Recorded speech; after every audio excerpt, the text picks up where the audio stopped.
अब अगला सवाल दिखाइए जरा, अगला सवाल प्ले करिए, दिखाइए सच्चा संत कौन। जरा अगला सवाल प्ले करिए, दिखाइए सच्चा संत कौन, आसाराम बापू या राम रहीम।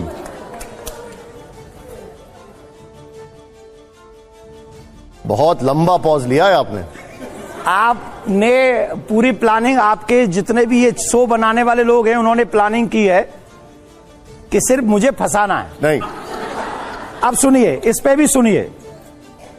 साधु व्यक्ति शरीर से नहीं होता, साधु व्यक्ति कर्म से होता है। जिस व्यक्ति का जैसा कर्म होता है वो व्यक्ति साधु और असाधु कहलाने के योग्य होता है। तो जिसका कर्म जैसा है, साधु मैं और आप डिसाइड नहीं करते। तो ये दोनों साधु कहलाने लायक नहीं है, संत कहलाने लायक नहीं। ये आप कह रहे हैं, मैंने नहीं पूछ रहा हूं आपसे। मैं क्या कह रहा हूं? ये तो अदालतें कह चुकी हैं। वैसे मैं क्या कह रहा हूं? आपने कहा इनमें से बेटर साधु कौन? तो इनमें से कौन है बता दीजिए। सच्चा संत कौन? हाँ, सच्चा संत आप कौन? ये कर, तो ये डिसाइड कौन करेगा सच्चा संत कौन? आप बता दीजिए। आपका आप डिसाइड करेंगे ना, मैं डिसाइड करूंगा और ना ही जनता डिसाइड करेगी।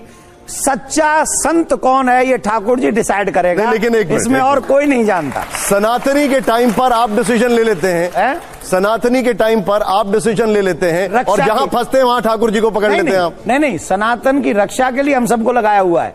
ये किसी को सर्टिफिकेट देने के लिए नहीं कि सच्चा संत कौन है। सच्चे संत आप भी हो सकते हैं, सच्चे संत आप भी हैं। क्या आप ये कहना चाह रहे हैं? ये कह रहे हैं ये कह रहे हैं। आप कह रहे हैं दोनों अच्छा संत हैं। मुझे एक बात बताइए, आपको आपत्ति क्या है ये कहने में कि ये दोनों संत नहीं है? देखिए मुझे एक बात सुनिए, दोनों संत हैं। आपने कहा एक मिनट सर उनका जवाब देख लीजिए। हाँ, जवाब मुझे तो देने दो सर। आप बापू के कार्यों को जानते हैं? कुछ कार्य ऐसे हैं जिनको हमारे समाज में हमारे सामने आए और वो वाकई किसी को भी नहीं करने चाहिए। साधु की तो बात छोड़ दीजिए, अगर वो सच है तो मैं नहीं जानता उसमें सच्चाई क्या है। किसी को भी नहीं, साधारण मनुष्य को भी नहीं करना चाहिए। जस्ट सेकेंड, किसी को भी नहीं। बलात्कारी हैं, ये आपका मानना है। नहीं, ये ठाकुर जी जाने। सुनिए ना हमारी बात। नहीं है ये। अच्छा हमारी बात सुनिए। मैं इनके विषय में इतना जानता हूं कि कितने लोगों को इन्होंने धर्म बदलने से रोका है, ये मैं पर्सनली जानता हूं। लेकिन क्योंकि आज कोई और चीजें हैं इसलिए मैं आपके इस विषय पे कोई क्वेश्चन और आंसर नहीं करना चाहता। पर पर्सनली मैं जानता हूं इन्होंने बहुत हिंदुओं को धर्म परिवर्तन करने से रोका है, इसलिए मैं इनको इस भाव से नहीं देखता हूं। ये मेरी पर्सनल चॉइस है। अब कोई कानून है, सजा है, वो ठाकुर जी जाने और वो ये जाने। ठीक है, ठीक है। अच्छा ठीक है। शाबाश बेटा, बहुत बढ़िया। और अभी तो रुको, क्लाइमैक्स अभी बाकी। अभी बता दे भाई, अभी आखिरकार कौन है वह सच्चा संत और उसकी क्या पहचान है, देखिए आप इस वीडियो के माध्यम से। जो दास आपको बताने जा रहा था कि आप कितने पुण्यकर्मी प्राणी हैं और कितने पूर्व जन्म के शुभ संस्कारों से युक्त हैं, जो आप सतलोक आश्रम बरवाला जिला हिसार हरियाणा में पहुंचे। उसके लिए ये सब भूमिका बता रहा हूं आपको। इतना प्रमाण देकर के आपकी बुद्धि सेट होगी कि सचमुच हमारा कोई सौभाग्य ही उदय हुआ है, शुभ कर्म ही हमारे साथ है जो ऐसे पवित्र स्थल पर लाया है।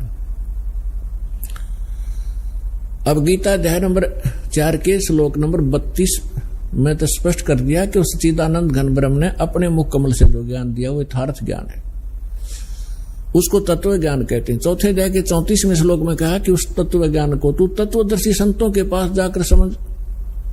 जो परमात्मा आकर ज्ञान देता है वो मुझे ज्ञान नहीं। कौन कहता? गीता ज्ञान दाता श्री ब्रह्मा, श्री विष्णु, श्री शिव जी के पूज्य पिताजी।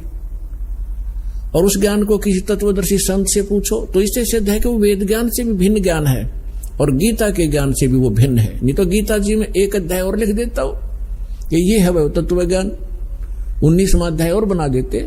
नहीं, उनको पता नहीं। तो उसको तत्वदर्शी संत ही बताते हैं। अब तत्वदर्शी संत की पहचान बताई है 15वें अध्याय के प्रथम मंत्र में श्रीमद् भगवत गीता में।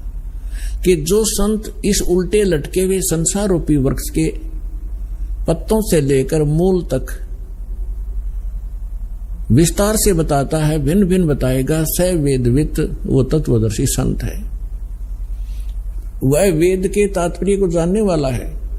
तो परमेश्वर स्वयं आते हैं, जैसे अभी आपको बताया कि सच्चिदानंद घन ब्रह्म यानी पूर्ण परमात्मा अपने मुख कमल से ही यथार्थ ज्ञान बताते हैं।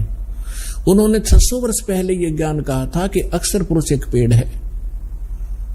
जैसे आपको बहुत बार पेड़ का चित्र दिखाया है, संसार रूपी वृक्ष का, जो जमीन से बाहर दिखाई देता उसको वृक्ष बोलते हैं, पेड़ बोलते हैं। तो परमात्मा ने स्वयं आकर इस संसार रूपी वृक्ष के विषय में जानकारी दी थी, क्योंकि वो सृष्टि रचनहार है। 600 वर्ष पहले जिनको अज्ञानी और अशिक्षित कहा जाता था, जुलाहा धाणक एक शूद्र नाम से पुकारा जाता था, वो परम पिता थे, वो परम अक्षर ब्रह्म थे। हमारी बुद्धि बालकों वाली है, हम भगवान को समझ नहीं पाए। और विशेष रोल रहा हमारे धर्म गुरुओं का, जिन्होंने हमारे अंदर आंखों में अज्ञानता का मोतिया बंद कर दिया था। उस समय 600 वर्ष पहले परमात्मा कबीर जी ने कहा था कि अक्षर पुरुष एक पेड़ है, सरपुरुष वाकी डार, सरपुरुष कहो ज्योति निरंजन कहो, और तीनों देवा शाखा है, ये पात्र रूप संसार है। और मूल स्वयं है। वो मूल बताने के लिए इस दास की सेवा दी है कि वो मूल कौन है। गीता अध्याय नंबर 15 के श्लोक नंबर 16 और 17 में 3 पुरुष है, सरपुरुष, अक्षर पुरुष। और 17वें श्लोक में कहा कि उत्तम पुरुष तो अन्य परमात्मा इति उदाहरत है, यह लोकतरम आविश्य विवर्ती अवैश्वर है, वो परम अक्षर ब्रह्म है। और वही तीनों लोकों में प्रवेश करके सबका धारण पोषण करता, वो वास्तव में अविनाशी भगवान है। तो कहने का तात्पर्य यह है कि फिर तत्वदर्शी संत की पहचान क्या है। प्रथम पहचान तो यह है कि सतगुरु के लक्षण कहूं मधुरे बैन विनोद, 4 वेद 6 शास्त्र वो कहे 18 बोध। यानी वो परमात्मा का जो कृपा पात्र होगा वही सतगुरु होते हैं, और वही तत्वदर्शी संत होते हैं, और वो सभी सदग्रंथों के यथार्थ ज्ञान से युक्त होते हैं। तो परमात्मा तो सारे सब कुछ जानकार हैं, सर्वज्ञ हैं, और फिर इस दास को वो ज्ञान युक्त बनाकर आप पुण्यात्माओं पर मेहर की परमेश्वर ने। अब जो प्रसंग चल रहा है, तो इन ऋषि महर्षियों ने वो तत्वदर्शी संत सतगुरु नहीं मिले, और इन्होंने स्वयं निष्कर्ष निकाल लिया कि ओम नाम का जाप सबसे उत्तम है और यही परम मंत्र है। इन्होंने आसी को बरवाला मान लिया और बोर्ड के पास बैठ गए। आगे नहीं पड़ा कि 30 किलोमीटर और है आगे, वो है वस्तु जहां सत्संग होता है। अब दया करी है दाता ने इस दास के ऊपर कि 30 किलोमीटर आगे ये रास्ता है, और वहां ऐसी सुविधाएं प्राप्त हैं, ऐसा ज्ञान प्राप्त है। तो क्या है वो? तो इन ऋषियों को ज्ञान हुआ नहीं। चुनक जैसे ऋषि, वो महापुरुष परमात्मा पाने के लिए तड़प उठे। उनको ये ज्ञान हो गया कि इन देवी देवताओं की पूजा से कोई बनने वाला नहीं है, और उनको ये ज्ञान हो गया कि पूर्ण परमात्मा से ही पूर्ण मोक्ष होगा।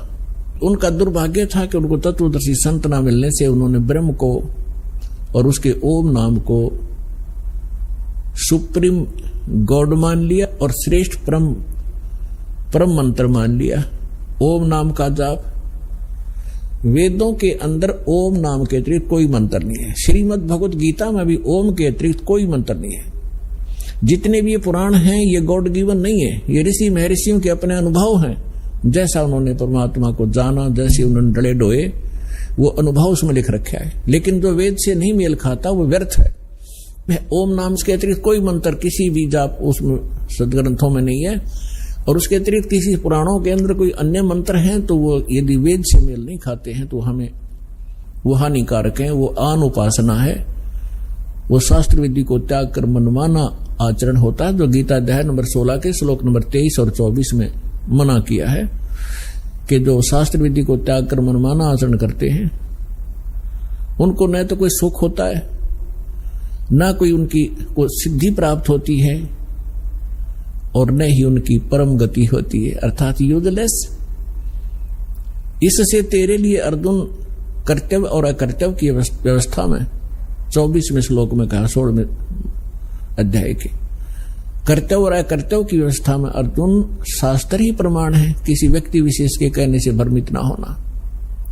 तो पुण्यात्माओं, दास वो साधना आपको दे रहा है जो हमारे सदग्रंथ गवाह है दिन के, और उसी से मोक्ष संभव है। और इसके साथ साथ जिन महापुरुषों का मोक्ष हुआ उन्होंने कौन से मंत्र, कौन सी साधना की, वो भी रूबरू कर रहा हूं, जिससे आपको दृढ़ विश्वास हो और आप अपना आसानी से कल्याण करा सकें। क्योंकि हम साधना बहुत की आपने, आज के नहीं हो, आपने सतयुग त्रेता द्वापर में भी बहुत गणित तप, बहुत गणित जप, इन नकली मंत्रों के और हठ योग किए हैं।